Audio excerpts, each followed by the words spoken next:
ጠቅላይ ሚኒስትር ዶክተር አብይ አህመድ ወደ ስልጣን ከመጡ በኋላ ከሰሯቸው ወሳኝ ስራዎችና ህዝባዊ ምክክሮች መካከል አንደኛው ከጤና ባለሙያዎች ጋር የተደረገ ውይይትና ምክክር እንደነበረ ገና ወደ ስልጣን በመጡበት ጊዜ መታይ ይችሉ ነበር። ነገር ግን ነገሮች አሁን ሰዓት ላይ ሙሉ በሙሉ የተለወጡ ይመስላሉ። አጠቃላይ በሕክምና ባለሙያዎችና ተቋማት መካከል ያለው ቅሬታ እየተነሳ ይገኛል። እንደ ሀገር ካለው የኑሮ ውድነት አንጻር የተለያዩ የሙያ ዘርፍ ውስጥ ያሉ የተለያዩ ባለሙያዎች የራሳቸውን ቅሬታና የዕለት ጉርሳቸውን እንዳጡ በተደጋጋሚ ቅሬታዎችን ሲያሰሙ ይደመጣሉ። ከሰሞኑም የኢትዮጵያ ጤና ባለሙያዎችም የእነዚሁ አካል ሆነው ታይተዋል። ዛሬ ላይ በሚሰሙ ድምጾች ሐኪም በመሆናችን ያተረፍነው ድህነት ነው የሚሉ ድምጾች መሰማት ተጀምሯል። የደሞዝና የጥቅማ ጥቅም ጥያቄ ያነሱት የጤና ባለሙያዎች መንግስት ለጥያቄዎቻቸው ምላሽ የማይሰጥ ከሆነ የስራ ማቆም አድማ ሊያደርጉ እንደሚችሉ ጭምር ነው እየገለጹ የሚገኙትም።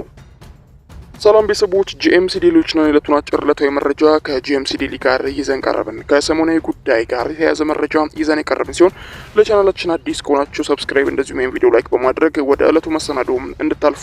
የጤና ባለሙያዎቹ ጥያቄያቸውን ለመንግስት ማቅረባቸውን የገለጹ ሲሆንም የ30 ቀናት ቀነ ገደብ ከሰጡት ከሳምንት በላይ ሆኗል። የጤና ባለሙያዎች መኖር አቅቶናል ያሉ ሲሆንም በተለያዩ መንገዶች ድምጻቸውን እያሰሙ ይገኛሉ። ሐኪም ለመሆን 23 ዓመታት በትምህርት እንዳሳለፉ የሚናገሩ አንዳንድ የሕክምና ባለሙያዎችም ጠቅላይ ሐኪም ሲሆኑ በቅርቡ የማህበራዊ ትስስር ገጽ አነጋጋሪ ሆኑ የኑሮ ሁኔታቸውን የሚያሳይ መልእክቶችን ሲያጋሩ ታይተዋል።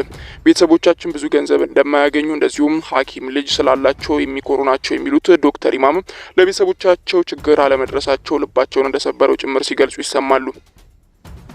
ስማቸው እንዳይጠቀስ የጠየቁት ሌላኛው የአዲስ አበባ የሚሰሩ የጤና ባለሙያ በበኩላቸው መብላት አልቻለም፣ ልጆቻችንን ማስተማር አልቻለም፣ ቤት ክራይ መክፈል አልቻለም ሲሉ ይደመጣሉ።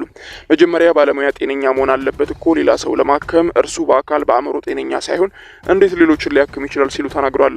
አሁን ያለው ባለሙያ እንደዛ ጤነኛ አይደለም ሲሉ የተናገሩ ሲሆንም አብዛኛው ሐኪም በህይወቱ ደስተኛ አይደለም፣ በማማረር ጠዋት ቁርሱን በልቶ ስለሚበላው ምሳ የሚያስብ የሕክምና ባለሙያ እንዳለ ጭምር ገልጸዋል።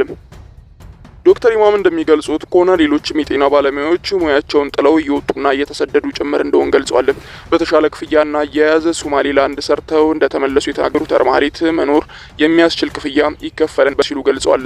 የስነ አእምሮ መረጋጋት እርካታ የለንም የሚሉት ሐኪሟ የጤና ባለሙያ ተረጋግተው እንዲሰሩ መንገዱ መመቻቸት አለበት ሲሉ ጭምር ገልጸዋል። ከእንቅስቃሴው አስተባባሪዎች መካከል አንዱ የሆኑት ባለሙያ ከክፍያ ባለፈ የጤና መድህን የለንም፣ ብንታመም እንኳን መታከም አንችልም ሲሉ ገልጸዋል። ስጋት ባለበት አካባቢ ነው እየሰራን ያለነው። እንደ አደጋ ተጋላጭነታችን አስፈላጊ የሆኑ ክፍያዎችን እያገኘን አይደለም። ለነዚህ ጥያቄዎቻችን ምላሽ ይሰጠን የሚል እንቅስቃሴ እያደረጉ ይገኛሉ። ጥያቄያቸው ትክክለኛና ወሳኝ የሚለው የኢትዮጵያ ጤና ባለሙያዎች ማህበርም የጤና ባለሙያ ተረጋግቶ ማህበረሰቡን እንዲያገለግል ለራሱ የተረጋጋ ህይወት ሊኖረው ይገባል ሲሉ ገልጸዋል።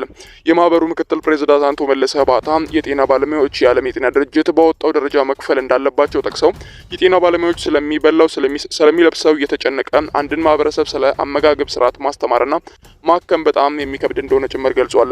አንቺ የሞትሽ ሌላው እንዴት አድርገሽ ልታከሚ ትችያለሽ ሲሉ የሚናገሩትም በቅንነትና በታማኝነት ማገልገል እንዳለ ሆኖ ለማገልገልም ቢያንስ እነሱ መሰረታዊ ፍላጎታቸውን ሊያሟሉ እንደሚገቡ ጭምር ገልጸዋል። የመንግስት አመራሮች ጥያቄያቸውን ፖለቲካዊ ስም እየሰጧቸው ነው የሚሉት የእንቅስቃሴው አስተባባሪም ፖለቲካዊ ፍላጎት የለንም፣ ፍላጎታችን በልተን ማደር ነው፣ እያስተማርን ማህበረሰቡን አገልግለን መኖር እንፈልጋለን ሲሉ ገልጸዋል። መንግስት ለጥያቄዎቻችን መልስ ካልሰጠን የስራ ማቆም አድማ እንደሚያደርጉ የተናገሩት የጤና ባለሙያዎቹና የእንቅስቃሴው አስተባባሪዎቹ እስካሁን ከመንግስት ተስፋ ሰጪ ምላሽ እንዳላገኙ ጭምር ገልጿል። ለስራ ማቆም አድማው በጣት የሚቆጠሩ ቀናት የቀሩ ሲሆንም በአድማቸው ወቅትም ታካሚዎችና ማህበረሰብ ላይ አሉታዊ ተጽዕኖዎች እንደማያሳድሩ ጭምር እየገለጹ ይገኛሉ ሙያተኞቹ።